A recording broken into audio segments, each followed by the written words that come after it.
নমস্কার, শুভ সন্ধ্যা। আজকে শনিবার 23শে ডিসেম্বর 2023। বাকচক্রের নতুন পথ চলাম বিবেকানন্দ ঘরে ঘরের আজকে 137তম 137th সাপ্তাহিক ধারাবাহিক বক্তৃতামালায় আপনাদের সকলকে সাদর অভ্যর্থনা ও আমন্ত্রণ জানিয়ে আজকের অনুষ্ঠান আমরা শুরু করছি। আর দুদিন বাদেই ক্রিসমাস, তো আপনাদের অগ্রিম ক্রিসমাস শুভেচ্ছাটাও এই সঙ্গে জানিয়ে রাখি। আর আজকের বিষয় এবং বক্তা অপরিবর্তিত। বিষয় স্বামী বিবেকানন্দ এবং বক্তা শ্রী তরুণ গোস্বামী, যিনি আমার পাশেই বসে আছেন। আর আমাদের যে ইউজুয়াল প্রার্থনা সঙ্গীত, যেটা শ্রী রমেশচন্দ্র বন্দ্যোপাধ্যায়ের গাওয়া, যিনি আমাদের এই বাকচক্রেরই বয়োজ্যেষ্ঠ পরিচালক মণ্ডলীর অন্যতম সদস্য, তার গাওয়া সেই রবীন্দ্রসঙ্গীতটা প্রার্থনা সঙ্গীত হিসেবে আমরা রোজ শুনি। সেই গানটা আমরা শুনে আসুন আজকে আমাদের অনুষ্ঠান শুরু করছি। ভালো থাকবেন, নমস্কার।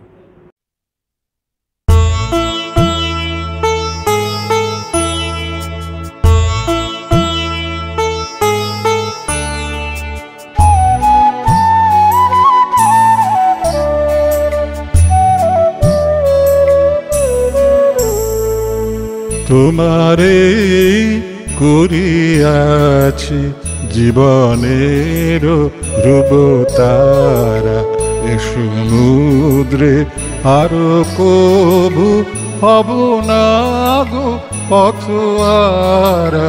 তোমারে করিয়াছি জীবনের ধ্রুবতারা।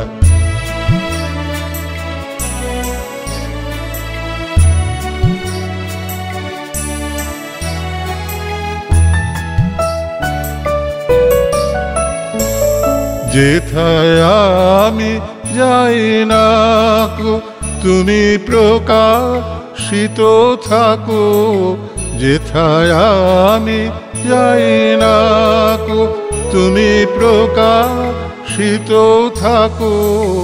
অকুল নয়ন জলে ঢালো গো কিরণ ধারা। তোমারে করিয়াছি জীবনের ধ্রুবতারা।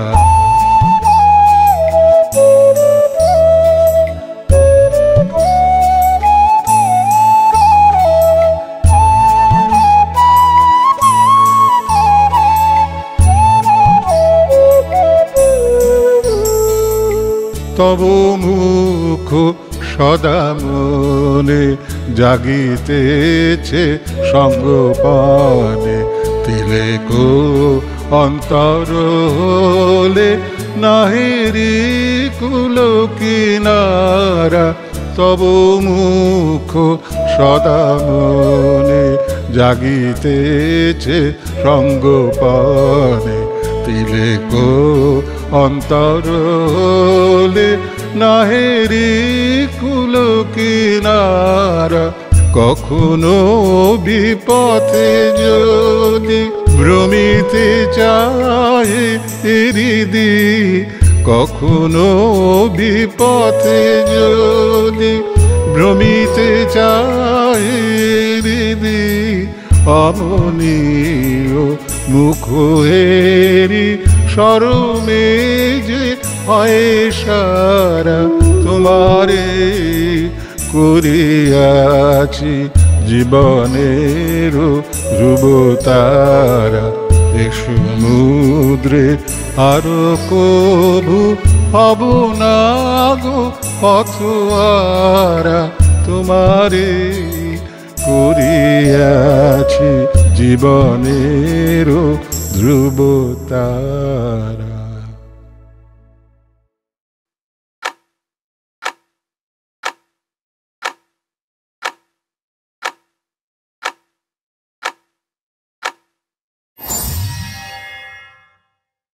নমস্কার। আমাদের বাকচক্রে স্বামীজি শিষ্যদের নিয়ে যে আলোচনা চলছে সেটিও একদম শেষের মুখে।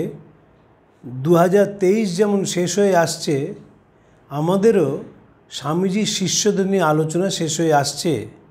এরপরে আমরা কী নিয়ে আলোচনা করব সেটা পরে ঠিক করব এবং আপনাদের জানিয়ে দেবো। আজকে যাকে নিয়ে আমরা আলোচনা করছি তিনি রামকৃষ্ণ ভাব আন্দোলনের একজন অত্যন্ত বড় মাপের সৈনিক ছিলেন। তার নাম স্বামী সদানন্দজি। 1865 সালে কলকাতার গড়পাড়ে জন্মেছিলেন। তারপর তার পিতৃদেব চলে যায় জৌনপুরে এবং সেখানেই তিনি বড় হন।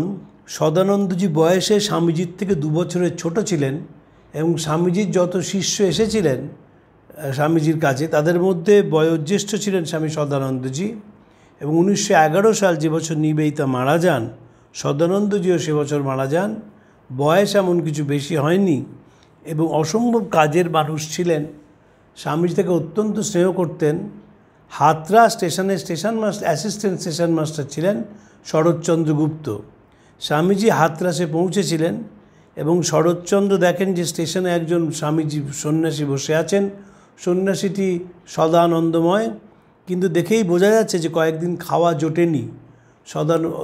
শরৎচন্দ্র তাকে বাড়িতে নিয়ে আসেন, তার মতো করে রান্না করে তাকে খাওয়ান এবং সেখানে গিয়ে যে স্বামীজি জানতে পারেন যে শরৎচন্দ্র বিবাহ করেননি। শরৎচন্দ্র জানতেন না তার গুরু বিশ্ববিখ্যাত হবেন কি না। স্বামীজি নিজেও তখনও জানেন না।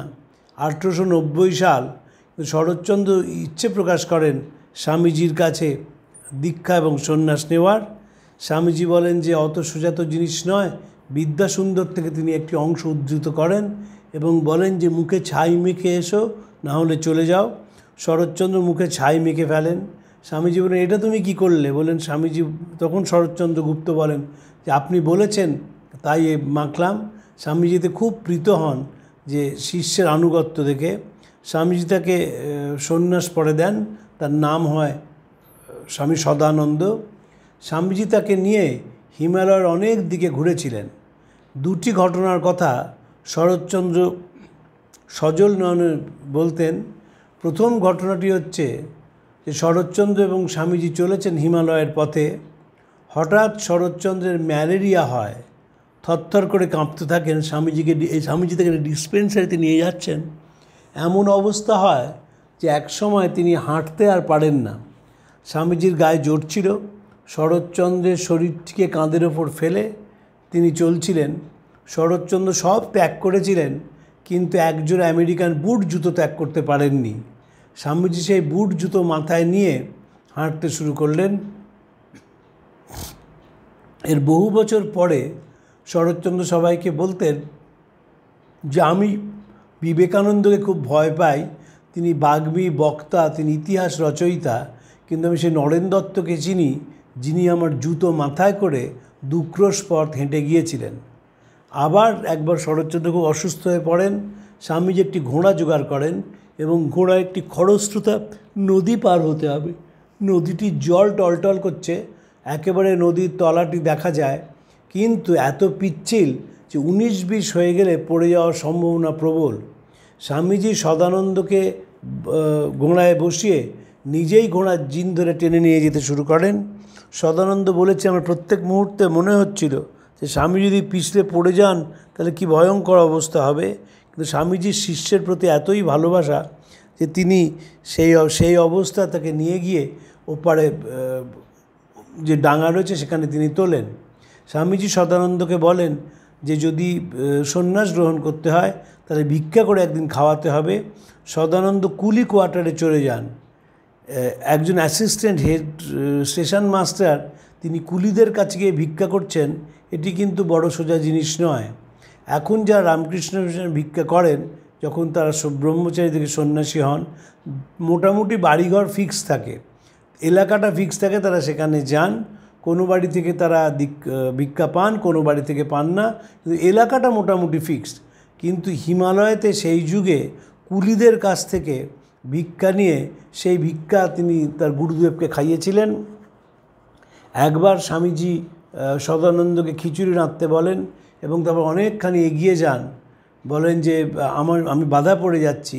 গিয়ে তার মনে হয় তাই তো, গুপ্তকে ফেলে চলে এলাম। স্বামীজি ফিরে আসেন এবং ফিরে আসার পরে দেখেন যে সেই খিচুড়ি নিয়ে গুপ্ত মহারাজ বসে রয়েছেন। স্বামীজি বলেন দেখ, ভাবলাম যে তুই কী বা করবি, তাই জন্যে ফিরে এলাম, তুই আমার পায়ে বেরির মতো হয়েছিস। অসম্ভব ভালোবাসেন স্বামীজি গুপ্ত মহারাজ। গুপ্ত মহারাজকে বহু চিঠিতে তার কথা উল্লেখ রয়েছে। স্বামীজির খুব ইচ্ছে ছিল যে তিনি একটি ত্রিভাষীয় সংবাদপত্র বের করেন, এবং সে ত্রিভাষীয় সংবাদপত্র বের করার সময় তিনি চিঠি লিখেছিলেন আমেরিকা থেকে যে কালী ইংরেজিরা দেখুক, শরৎ বাংলাটা দেখুক, অর্থাৎ অভেদানন্দজি এবং শারদানন্দজি, আর গুপ্ত হিন্দিটা দেখুক। কিন্তু স্বামীজি সেই ইচ্ছে পূরণ হয়নি, কারণ রামকৃষ্ণ মিশনের অত পয়সা ছিল না বা এখনও নেই যে প্রভাতী সংবাদপত্র যে বের করতে হয় তার যে বিপুল খরচ সেটি ব্যয়ভার বহন করা সম্ভব। যদিও রামকৃষ্ণ মিশনের যে বাংলা মুখপত্রটি রয়েছে উদ্বোধন, সেটি 100 বছরের বেশি সময় ধরে নিরবিচ্ছিন্নভাবে প্রকাশিত হয়েছে, এবং যে কোনো ভারতীয় ভাষায় এটি একটি রেকর্ড। আর কোনো মাসিক পত্রিকা আমরা পাই না যেটি 100 বছর কাল অতিক্রম করেছে, একটিও ইস্যু বন্ধ হয়নি। আগে অনেক বড় বড় ম্যাগাজিন ছিল, ভারতবর্ষ ছিল, আর অন্যান্য ম্যাগাজিন ছিল, কিন্তু প্রবাসী ছিল, কিন্তু সবকটি হারিয়ে গেছে। কিন্তু উদ্বোধন এখনও নিজের স্বমহিমায় চলছে। শরৎচন্দ্র গুপ্ত বেলুড় মঠে আসেন, তিনি বরানগর মঠে, এবং বরানগর মঠে এসে তিনি যে প্রথাটি চালু করেন সেটি হচ্ছে সাধুদের মহারাজা বলে ডাকা। উত্তরপ্রদেশে সাধুদের মহারাজ বলা হয়, তাই এখানেও তিনি সেটি চল করেন। এ না হলে স্বামীজিরা পরস্পরকে বাবু বলতেন। দেখবেন স্বামীজি বিলেত থেকে চিঠি লিখছেন তার গুরু ভাইদের, তারক দাদা, কালীকৃষ্ণ বাবু তোমাদের একটা মতলব দিচ্ছি। মানে স্বামী বিরজানন্দজি, তাকেও স্বামীজি তখন দেখেননি, 1894 সাল, কিন্তু বলছেন কালীকৃষ্ণ বাবু। পরস্পররা বাবু বলতেন, যোগেন বাবু, নরেন বাবু, কালীবাবু, তারক বাবু, এইভাবেই চলতো। তো সদানন্দজি এসে মহারাজ ডাকটি শুরু করলেন। স্বামীজি একা স্বামীজি আর বাকি সবাই মহারাজ, এটি শুরু করেছিলেন সদানন্দজি। এটি অবশ্যই বড় একটি ঘটনা।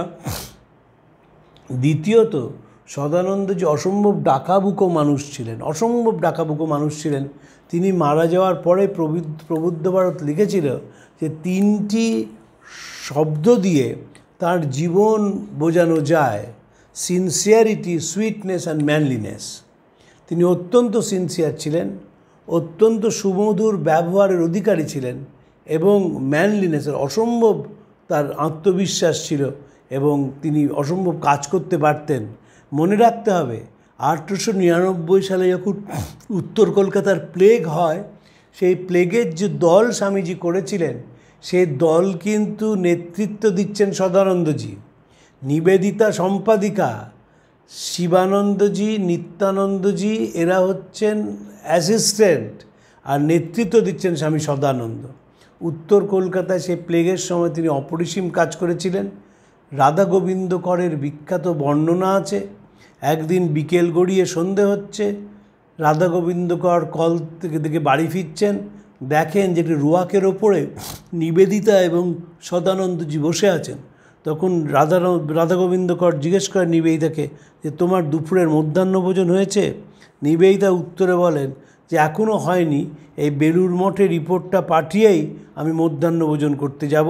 প্রত্যেক দিন বেলুড় মঠে সেই কাজের খতিয়ান দিতে হতো, এবং প্রাণের বাজি রেখে স্বামী সদানন্দজি এবং নিবেদিতা গরিব গুরবদের মধ্যে, বিশেষ করে অর্থনৈতিক অনগ্রসর মানুষদের মধ্যে, বাগবাজারের বস্তির মধ্যে গিয়ে সে প্লেগের সেবা করেছিলেন। এবং মহান সেবাব্রতীগণের যে রামকৃষ্ণ মিশনের যাদের কথা বলা হয় তাদের নেতৃত্বে রয়েছেন স্বামী সদানন্দজি, যাকে স্বামীজি অত্যন্ত ভালোবাসতেন, এবং বিভিন্ন কাজের জন্য তাকে স্বামীজি ব্যবহার করেছেন। স্বামী সদানন্দজি তিনি মানুষকে দেখা হলেই স্বামীজির গল্প বলতেন। বিখ্যাত এগ্রিকালচারাল সায়েন্টিস্ট বশিষ্ঠর সেন, তারা নিজেদের সদানন্দের কুকুর বলে পরিচয় দিতেন। এই বশিষ্ঠর সেনের সঙ্গে সদানন্দজির অত্যন্ত ঘনিষ্ঠতা ছিল নিবেদিতার সঙ্গেও। এবং স্বামীজি যখন বাইরে যাচ্ছেন নিবেদিতাদের নিয়ে, কাশ্মীর যাচ্ছেন, উত্তরপ্রদেশে যাচ্ছেন, তখন স্বামী সদানন্দজি সঙ্গী হন, এবং নিবেদিতা তাকে স্বামী স্বামী বলে ডাকতেন। সদানন্দজি উত্তর ভারতে স্বামীজির সঙ্গে ঘুরে কাশ্মীরে যান, উত্তর ভারতে যান, এবং বিভিন্ন জায়গায় স্বামীজির সঙ্গে তিনি যান। অত্যন্ত কাজের মানুষ ছিলেন বলে স্বামীজি সবসময় তাকে খুব পছন্দ করতেন। দেখবেন স্বামীর সংবাদে আছে স্বামীজি ফিরে এসছেন বাংলাদেশ, ঢাকা থেকে, পূর্ববঙ্গ থেকে, তখন স্বামীজির মন এত উচ্চ রয়েছে, তিনি কিছুতেই মনটাকে নামাতে পারছেন না। তখন স্বামী গুপ্ত মহারাজ শিষ্যকে বলছেন, তুই গিয়ে স্বামীজির একটু মন নামানোর চেষ্টা কর। একই জিনিস আমরা দেখব যখন স্বামীজি কাশ্মীর থেকে ফিরেছেন, তখনও গুপ্ত মহারাজ বলছেন শরৎচন্দ্র চক্রবর্তীকে যে তুই একটু নামানোর চেষ্টা কর, স্বামীজির মন বড় উচ্চ গ্রামে এখন রয়েছে। সারদামণি অসম্ভব স্নেহ করতেন সদানন্দজিকে, তার কাজের জন্যে, তার নিরবিমানের জন্য এবং ব্যবহারের জন্যে। তিনি যেমন একদিকে সেবাপরায়ণ ছিলেন, অন্যদিকে ব্যাপক জবদান করতেন। সুযোগ পেলেই তিনি জবদানে মেতে উঠতেন। এইখানেই স্বামীজির বৈশিষ্ট্য। স্বামীজি যে সেবা কাজ করেছেন তার পিছনে কিন্তু তিনি জবদানটিকে অত্যন্ত প্রেরণা যোগাতেন, যে কারণে বেলুর মঠে সকালবেলায় ঘুম থেকে উঠতে হতো। যারা জপে আসবেন না তাদের বেলুর মঠে খাওয়া বন্ধ, সেদিন মাদুকড়ি করে খেতে হতো। স্বামীজি খুব ডিসিপ্লিনিয়ান ছিলেন, কারণ তিনি চাইতেন যে শাস্ত্রপাঠ যেমন একদিকে হবে, তেমনি জবদান করে যদি ছেলেরা আত্মানুসন্ধানে ডুবে না যায়, তাহলে এই আন্দোলনকে স্পিরিচুয়াল মুভমেন্ট বলা যাবে না, শুধুমাত্র সোশ্যাল সার্ভিস হয়ে যাবে। সদানন্দজি স্বামীজির সঙ্গে প্লেগের সময় কাজ করেছিলেন এবং প্লেগের সময় একটি অসাধারণ প্যাম্পলেট স্বামীজি লিখেছিলেন। সেই প্যাম্পলেটে কি করণীয় কি বর্জনীয় সেটি রয়েছে। স্বামীজি সেখানে লিখেছিলেন যে আমরা গরিবদের দুঃখ বুঝি। যারা বড়লোক তারা তো উত্তর কলকাতা ছেড়ে চলে গেলেন, কিন্তু গরিব মানুষেরা পড়ে রইলেন এবং তাদের জন্য স্বামীজি বলছেন যদি কখনো কোনো সমস্যায় পড়েন, বেলুর মঠে শ্রীরামকৃষ্ণের সন্তানরা আছেন, তাদের সঙ্গে যোগাযোগ করলে হাতে পায়ে সেবার কোনো অভাব হবে না। সদানন্দজি 1899 সাল থেকে সেই প্লেগের সেবা শুরু করেন। সিস্টার নিবেদিতা স্টেটসম্যান একটা অসাধারণ চিঠি লেখেন এবং সেই চিঠিতে জানা যায়, সেই চিঠিটি পড়ে, যে আস্তে আস্তে কলকাতা পুরসভা প্লেগের দায়িত্ব নেয়। তারা রাস্তাঘাট পরিষ্কার শুরু করে, বস্তির মধ্যে গিয়ে তারা কাজকর্ম শুরু করেন এবং নিবেদিতা সে কাজ বন্ধ করেন। নিবেদিতা 1899 সালে স্বামীজির সঙ্গে দ্বিতীয়বার বিদেশেও যান। ফলে প্লেগে যেহেতু সরকার এগিয়ে এসছেন, তাই নিবেদিতা কাজটি বন্ধ করে দেন। জানা যায় স্বামীজি 100 পাউন্ড দিয়েছিলেন এবং নিবেদিতা 100 পাউন্ড, এই 200 পাউন্ড দিয়ে প্লেগের কাজ শুরু হয়েছিল। প্যাম্পলেট যে তৈরি করা হয়েছিল, সেটিকে মানুষের মধ্যে বিতরণ করে স্বাস্থ্য সচেতন করার কথা ভেবেছিলেন স্বামীজি, এবং সদানন্দজি সেখানে অগ্রণী ভূমিকা নিয়েছিলেন। তিনি বাড়ি বাড়ি যেতেন, সেখানে স্বাস্থ্য সচেতন করার জন্য সেই প্যাম্পলেটটি দিতেন বা হ্যান্ডবিলটি দিতেন। সেইখানে একটি কথা ছিল যে আপনারা প্লেগের টিকা নেবেন। এর বিরুদ্ধে বাঙালি লেগে গেল। অনেকেই বলতে শুরু করলো যে প্লেগের টিকের মধ্যে দিয়ে আমাদের ধর্মান্তকরণের চেষ্টা করছেন স্বামীজি। আসলে বাঙালির সবচেয়ে বড় গুণ হচ্ছে বাঙালির নিজের ভালোটা বোঝে না। 1899 সালেও বুঝতো না, 2023 সালেও বোঝে না। তাই নানাভাবে তারা অপদস্থ করেছিলেন বিবেকানন্দকে। সে বিখ্যাত ঘটনা আপনারা জানেন, স্বামী অখণ্ডানন্দজি ছুটছেন হ্যারিসন রোড দিয়ে, মহাত্মা গান্ধী রোড দিয়ে, এবং তাকে মানুষ তাড়া করেছে ওই সেই প্লেগের টিকের মাধ্যমে ধর্মান্তকরণ করা হবে সেই জন্য। তিনি কোনো রকম একটি বাড়িতে ঢুকে যান এবং বেঁচে যান, এবং মানুষ বুঝতে পারেননি তিনি কোথায় মিশে গেছেন। না হলে সেদিন তার কপালে দুঃখ ছিল, কারণ তার জামা কাপড় ছিঁড়ে দেওয়া হয়েছিল এবং কিছু মারধরও তাকে করা হয়। এর কারণই হচ্ছে যে মানুষের সেবা করা। কিন্তু স্বামীজি তো কাজে পিছিয়ে থাকতে পারেন না। স্বামীজির সেবা দিয়েই একটি নতুন সংঘ প্রতিষ্ঠা করেছিলেন, যার মূল কাজ ছিল মানুষের পাশে দাঁড়ানো, মানুষকে সেবা করা এবং সামনের দিকে এগিয়ে যাওয়া। স্বামীজি চলে গেলেন 1902 সালে। অদ্ভুতভাবে যেদিন স্বামীজির শরীর চলে যায়, সেদিন সদানন্দজি হাজির হয়েছিলেন বেলুর মঠে। আসার তার কোনো কথা ছিল না, কিন্তু তিনি বেলুর মঠে আসেন এবং সেদিনই স্বামীজির দাহ কাজ, স্বামীজির শরীর চলে যায়। পরে তার দাহ কাজ হয়, যখন স্বামীজির দেহে আগুন দেওয়া হয় এবং অগ্নি সংস্কার হয়।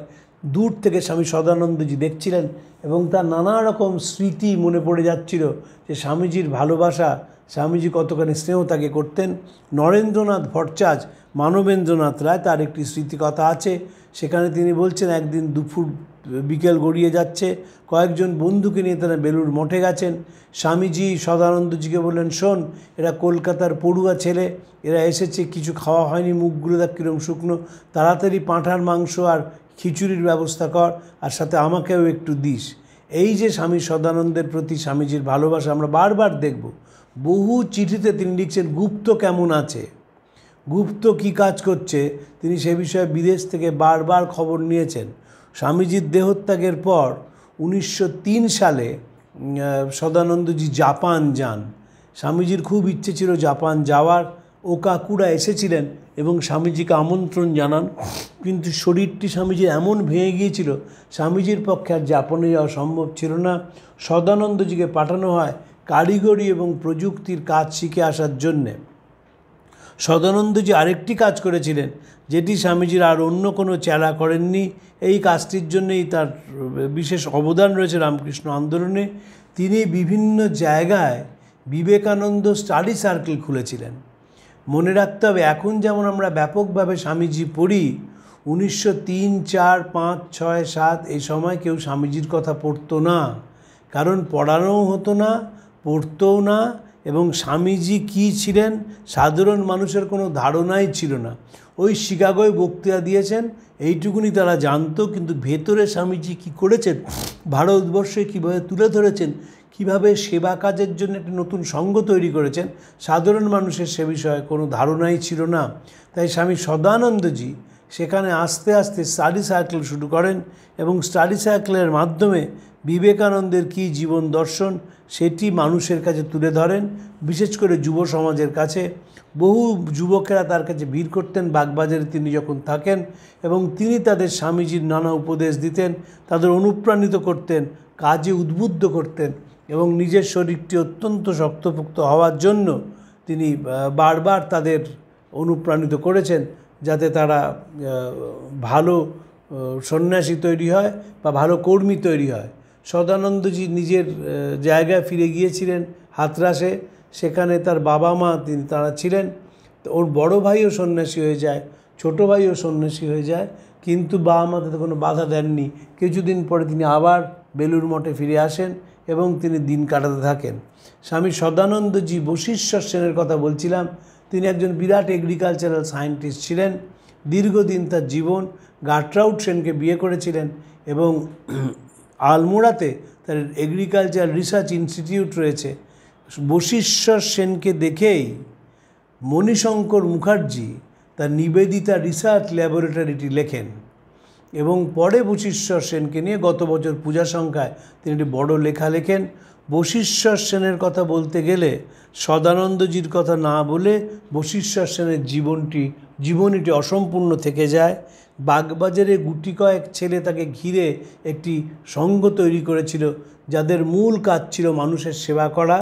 এই যে কলকাতা শহর, মনে রাখতে হবে কলকাতা শহর যেমন শিক্ষা দীক্ষায় অগ্রণী ছিল, তেমনি সাধারণ মানুষের প্রতি ছিল সীমাহীন অবজ্ঞা। সেইখানে দাঁড়িয়ে স্বামীজি সেবা কাজ শুরু করেছিলেন।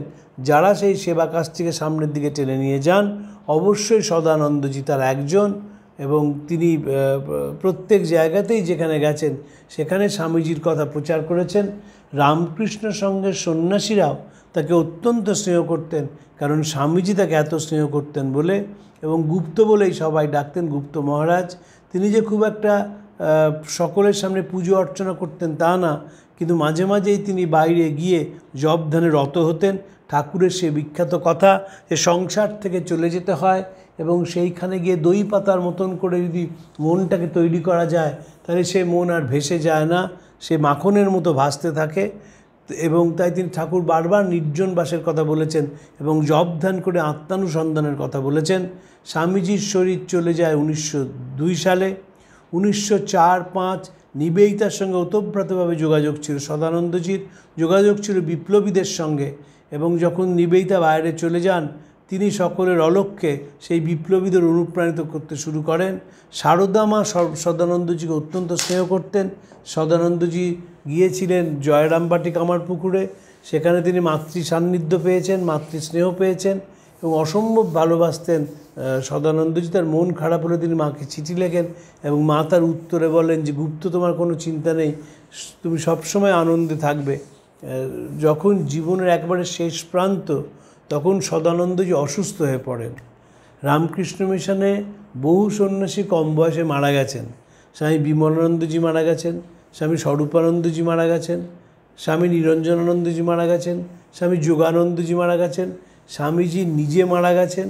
কিন্তু সদানন্দজির একটি অদ্ভুত তার মনের জোর ছিল, যে জোরটিকে বড় বেশি একটা পাওয়া যায় না। সদানন্দজির প্রোস্টেট গ্ল্যান্ড নষ্ট হয়ে গিয়েছিল। তখনকার দিনে প্রোস্টেট গ্ল্যান্ডের চিকিৎসা হতো না, ফলে তিনি বিছনা ভিজিয়ে ফেলতেন। রবার ক্লথ দিয়েও সেইটিকে কোনোভাবেই সামলানো যাচ্ছিল না। 1910 সাল স্বামীজির কমপ্লিট ওয়ার্কস মায়াবতী থেকে বেরিয়েছে এবং সেই কমপ্লিট ওয়ার্কস মাঝে মাঝে সদানন্দজির কাছে আসতো। নিবেদিতাকে একদিন তিনি বলেন যে কিছুতেই তিনি রবার্ট ক্লথের নিচে খবরের কাগজ রাখতে দেবেন না, কারণ মা সরস্বতীর যে খবরের কাগজের মধ্যে রয়েছেন, তাই মা সরস্বতীকে তিনি এই জায়গায় কখনো নামাতে পারেন না। ফলে তাঁকে শুধুই মাত্র রবার্ট ক্লথ পাততে হবে, কোনো কাগজ সেখানে দেওয়া যাবে না। যখন এরকম কথা তিনি নিবেদিতাকে বলছেন, হঠাৎ সদানন্দজি বলেন যে আমার গুরু আমাকে খুব স্নেহ করতেন, তিনি জানেন আমি কতটা কষ্টে আছি। কমপ্লিট ওয়ার্কসের পাতা ছিঁড়ে আনা হয় এবং সেই পাতাগুলো দিয়ে রবার ক্লথের নিচে ব্যবহার করা হয়, যা জল সোক করে নেয়। কমপ্লিট ওয়ার্কসের পাতা ছিঁড়ে সেই পাতাকে ব্যবহার করা সদানন্দজি ছাড়া কারুর পক্ষে এটি সম্ভব হয়নি, কারণ স্বামীজির প্রতি আনুগত্য, স্বামীজির প্রতি ভালোবাসা এও কারোর মধ্যে ছিল না। এবং তার এতটাই বিশ্বাস ছিল স্বামীজির ওপর যে তিনি জানেন যে স্বামীজি জানেন যে আমার শিষ্যটি কত দুঃখের মধ্যে আছে। ফলে কমপ্লিট ওয়ার্কসের পাতা ছিঁড়লে যে যদি ব্যবহার করা হয়, তাতে তিনি কোনো খারাপ কিছু দেখেননি।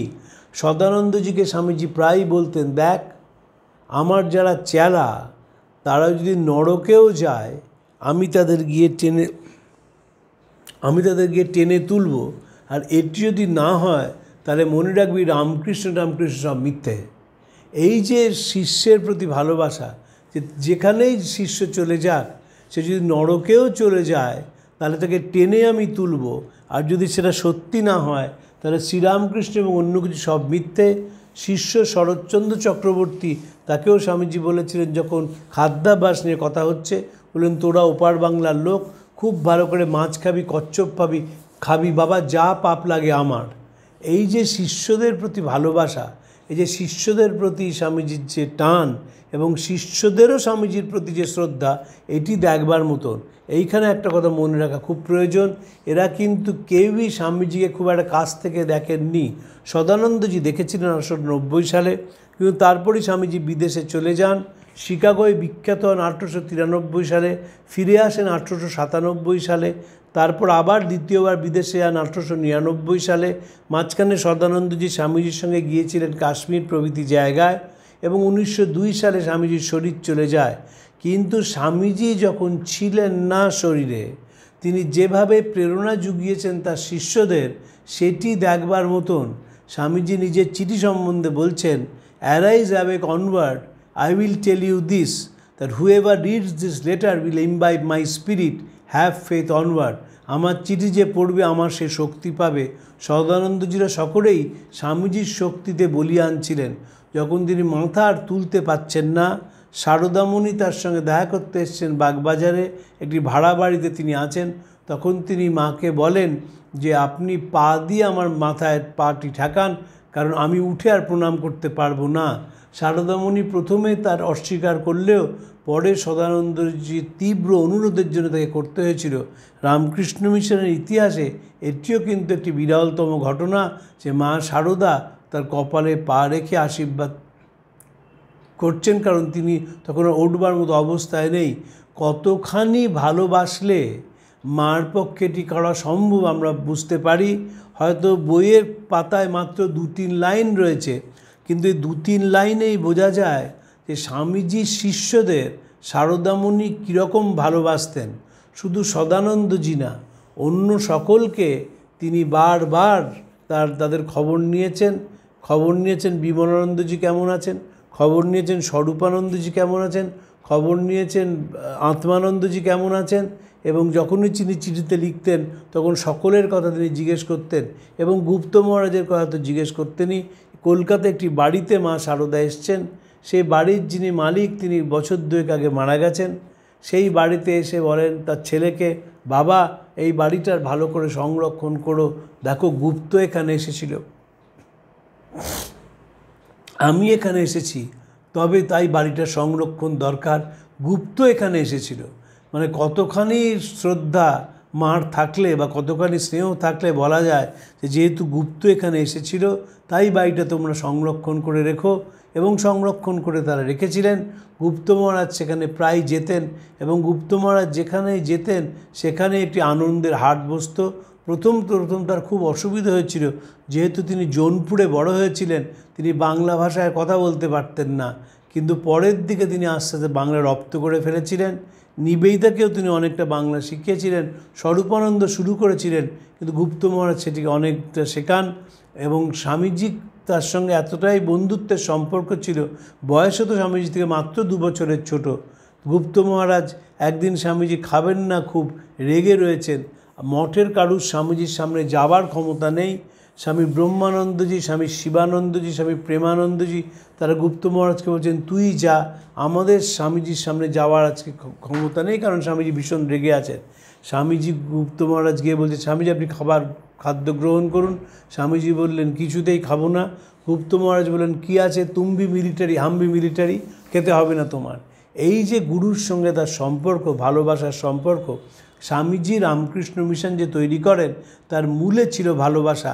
তাই তিনি যখন বরানগর মঠে রয়েছেন, দারিদ্র নিত্যসঙ্গী, সেইখানে তিনি একটি কথা বলেছিলেন যে আমরা সবসময় মনে রাখবি যে লাভ ইচ আদার যা, আর গোটা বাইবেলটিও পড়ে ফেলার তাই। গুপ্ত মহারাজদের কাছে আমরা বরানগর মঠের বর্ণনা পাই এবং সেখানে সেই নিদারুণ দারিদ্র্যের কথা আছে, যেটি মহেন্দ্রনাথের বইয়ে বারবার উঠে এসেছে। এবং সেই দারিদ্র্যের মধ্যে কি কষ্টের মধ্যে সবাই জপধ্যান করছেন, শাস্ত্রপাঠ করছেন, একদিন বেলা হয়ে যাচ্ছে, খাবার কোনো হুঁশ নেই। স্বামী রামকৃষ্ণানন্দজি সবাইকে স্নান করতে পাঠাচ্ছেন এবং তারপর সেই তেলাকুচোর ঝোল এবং ভাত খেতে দিচ্ছেন। এইভাবে এই কষ্টের মধ্যে দিয়ে রামকৃষ্ণ মিশনের মূল স্তম্ভটি তৈরি হয়েছিল। তখনও রামকৃষ্ণ মিশন প্রতিষ্ঠাই হয়নি। বরানগরে কতগুলো যুবক শ্রীরামকৃষ্ণের ভরসাস্তি নিয়ে সেখানে ছিলেন এবং সদানন্দজি সেখানে এসেছিলেন। এসে তিনি তার বর্ণনা দিয়েছেন অপূর্ব ভাষায়। সদানন্দজি বড় বেশি একটা লেখেননি, কিন্তু খুব সুন্দর তিনি লিখতে পারতেন এবং তার বর্ণনা ছিল খুব সুন্দর। বাংলা ভালো লিখতে পারতেন না, কিন্তু হিন্দিতে তিনি চোস্ত হিন্দি ছিলেন। উত্তরপ্রদেশে যেহেতু বড় হয়েছেন, উত্তরপ্রদেশে যেহেতু তার শিক্ষাকাল কেটেছে, তাই তিনি একবার চোস্ত হিন্দি বলতে পারতেন। এবং যখন ভারত ভ্রমণে তিনি বেরিয়েছেন স্বামীজির দেহত্যাগের পর, যেখানেই তিনি গেছেন সেখানেই তিনি স্বামীজির কথা বলে মাতোয়ারা করে দিয়েছেন মানুষকে। যারা সেখানে উপস্থিত ছিলেন তারা সকলে স্বামীজির কথা শুনতেন এবং স্বামীজির যে নতুন ভারতবর্ষ, যে ভারতবর্ষেরকে পুজো করাটাই হচ্ছে জীবনের ধর্ম।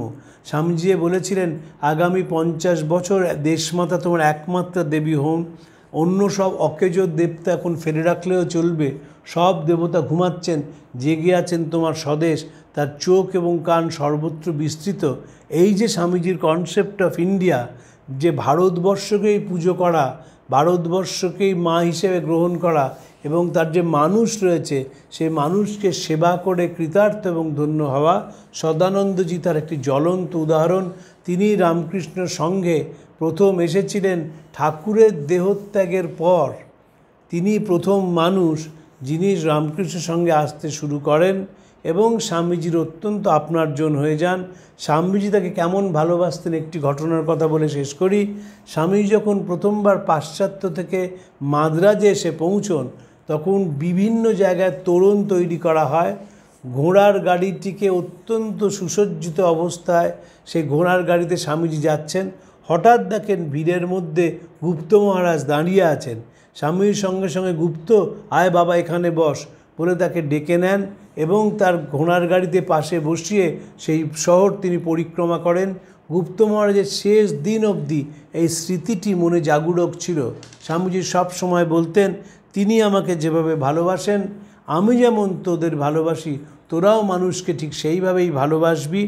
এবং সেইভাবেই ভালোবেসেছিলেন গুপ্ত মহারাজ। যেখানেই গেছেন সেখানে তিনি বিবেকানন্দের কথা প্রচার করেছেন।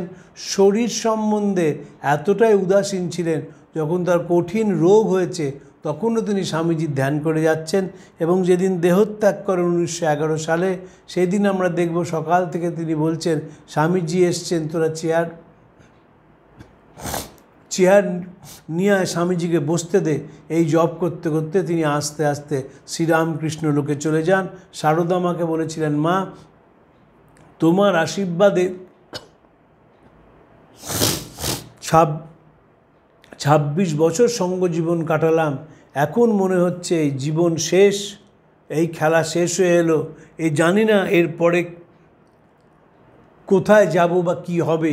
উত্তরে মা সারদা বলেন যে, কেন বাবা, তোমরা সবাই ঠাকুরের সন্তান, ঠাকুরই তোমাদের ডেকে নেবেন, সেখানেই তোমরা থাকবে।